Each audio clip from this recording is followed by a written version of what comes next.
Look at this article I found today. The dangerous rise of men who won't date woke women. Pathetic.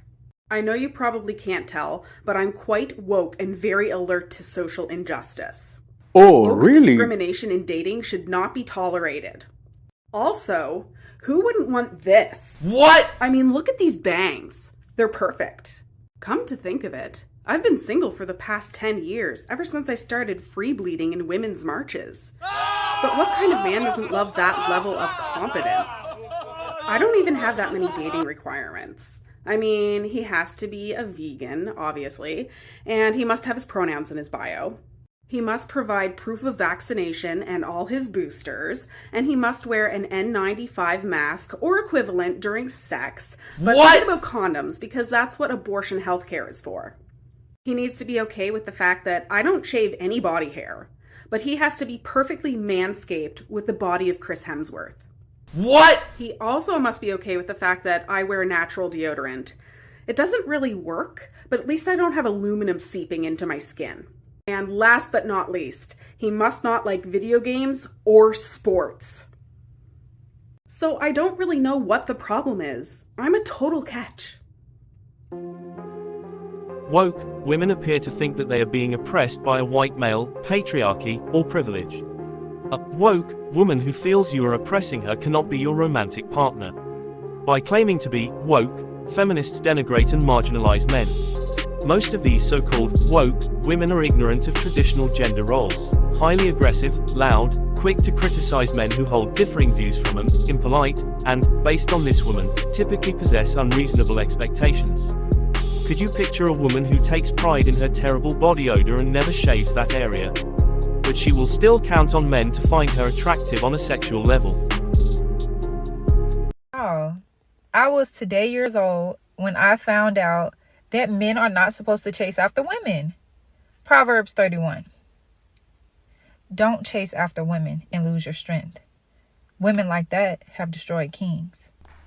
When a man hunts, you don't ever see a man chasing after a deer.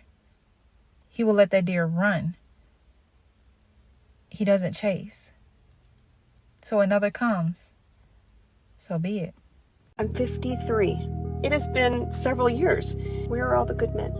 I'm tired of being alone. I want to share my life with someone. I am just freaking tired. I want to be in love. I want to share my life with someone. I want to feel the joys. I want to have my hands held. I want to be held. I want to kiss. I want to support. I want to make coffee with that person. I want my person.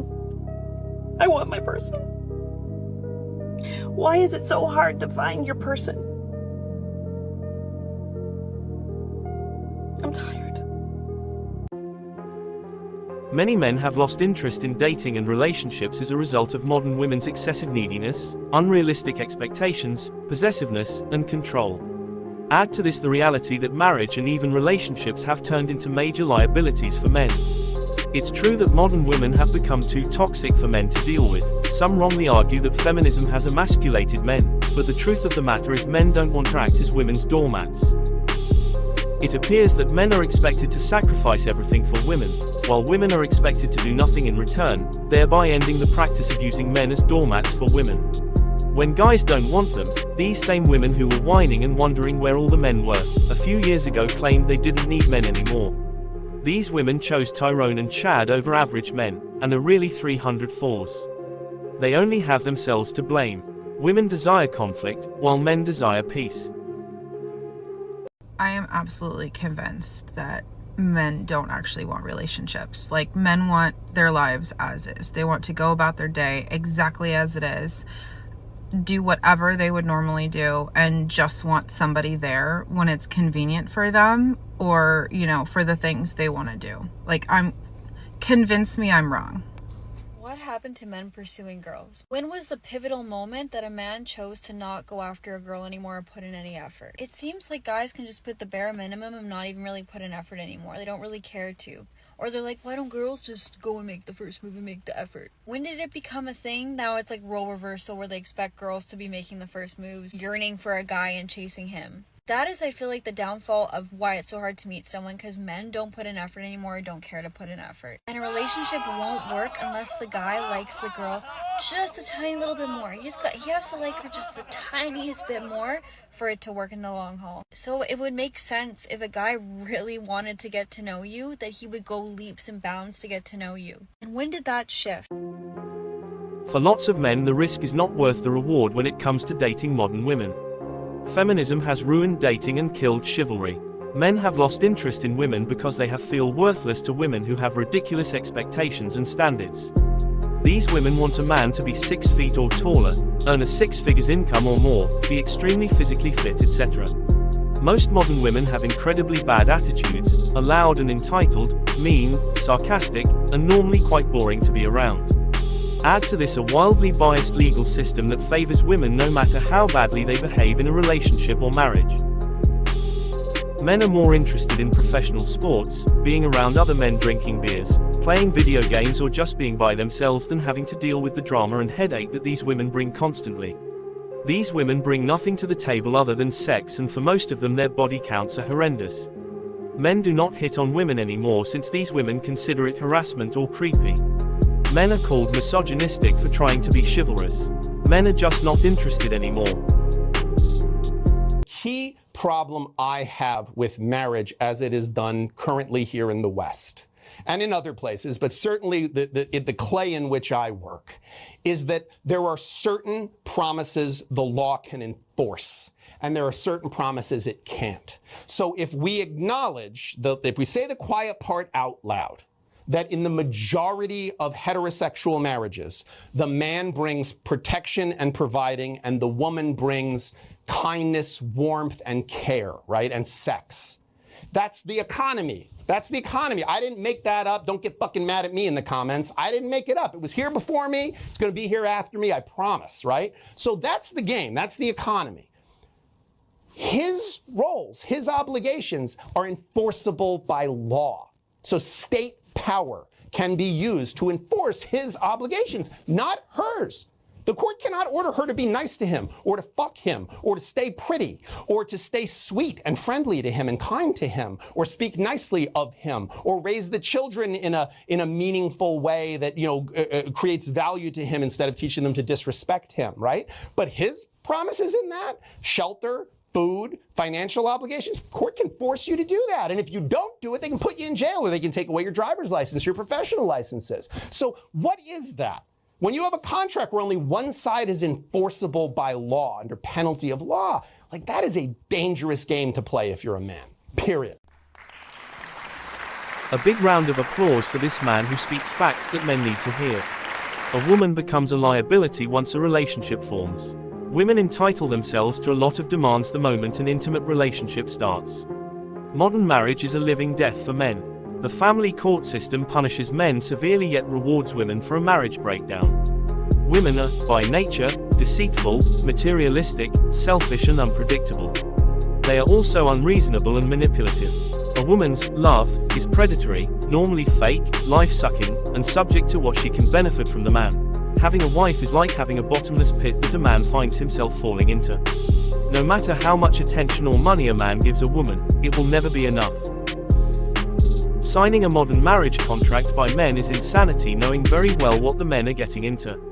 80% of divorces are initiated by women, leaving men in financial ruin since men lose half of his hard-earned assets. Men are forced to pay the women alimony probably for the rest of his life. The men lose the house and other properties to the women, forced to pay the women child support that she probably uses for her own selfish needs. Marriage is a loaded gun pointed at a man's head, and the woman gets cash and prizes for pulling the trigger. I think I have just lost the one person that I prayed for. All because of my self-sabotaging tendencies. God forbid I actually accept good things that are happening to me, because I'm so used to it being a mess. I'm so used to it being toxic. And here I am in the face of a non-toxic situation, in the face of a God-fearing man, in the faces of a family man, an amazing person, and I don't know what I'm doing. I don't know what I'm doing. And I think I've just lost. I think I just lost the opportunity to experience something I've never experienced before. One of women's major complaints today is that men up to date don't act like men back in the day. They don't take their time out to court women anymore. They're not intentional about seeking out to be in a relationship with women. They're shying away from commitment. They don't really care to protect women. They don't care to provide for women.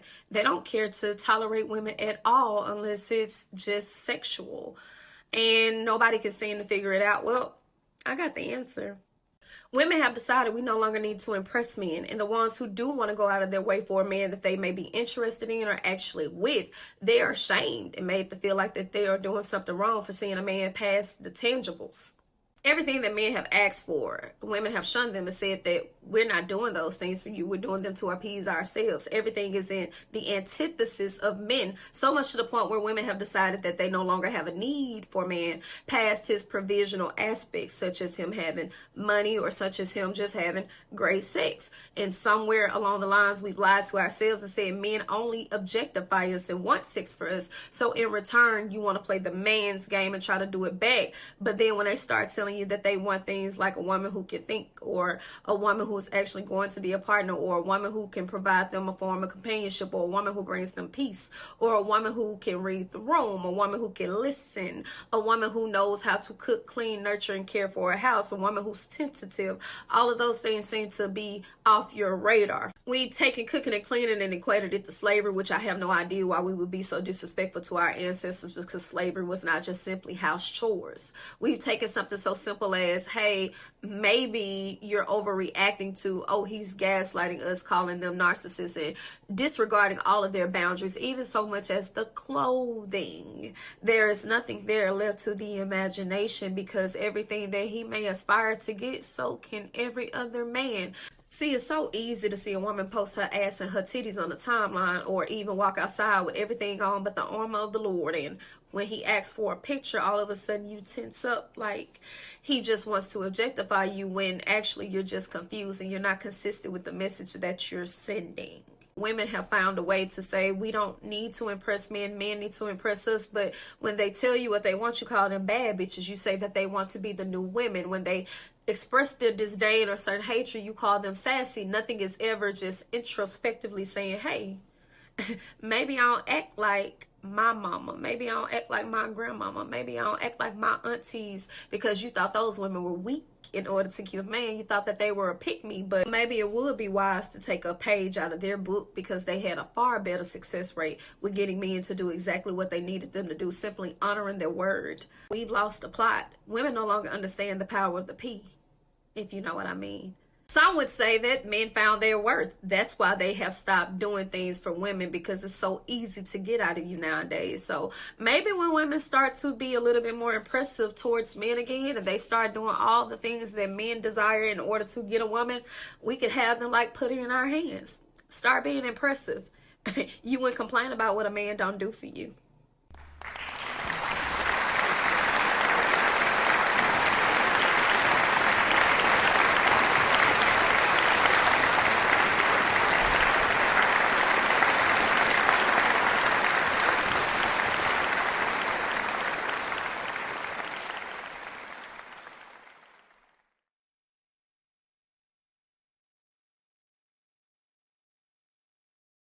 Fair, like, why the do I have to go through this? And he's just fine. Like, that's not fair. He gets to go about his life, have his home, have his cars, have his financial stability, and I'm over here struggling. Men are giving up on dating. And one of the reasons why is because of women's expectations. One of the main reasons why women have such unrealistic expectations is because of social media, and let me tell you why. So women are often fueled by what they see on social media. It seems like everywhere you look online, there are images of perfect couples, luxury, exotic vacation, lavish gifts. And this is very, very toxic because this is not even real. It's just social media.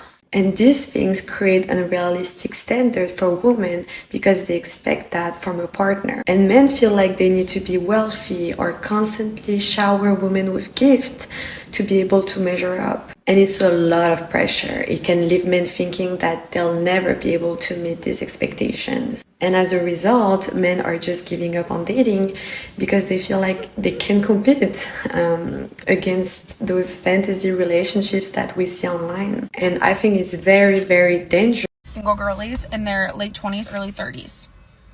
Where are we finding men? Unfortunately, they are working overtime instead of going out and dating because they feel they will never be attractive enough or wealthy enough for a girl ever again. They would rather check their weather app than chat with another person on Hinge. If they're not at work, they're usually at home, the gym, playing video games with friends, or fighting for democracy. You're welcome. All right, family, here are 8 different types of situations where women either regret leaving or losing this type of guy. Y'all ready? Let's get into it, family.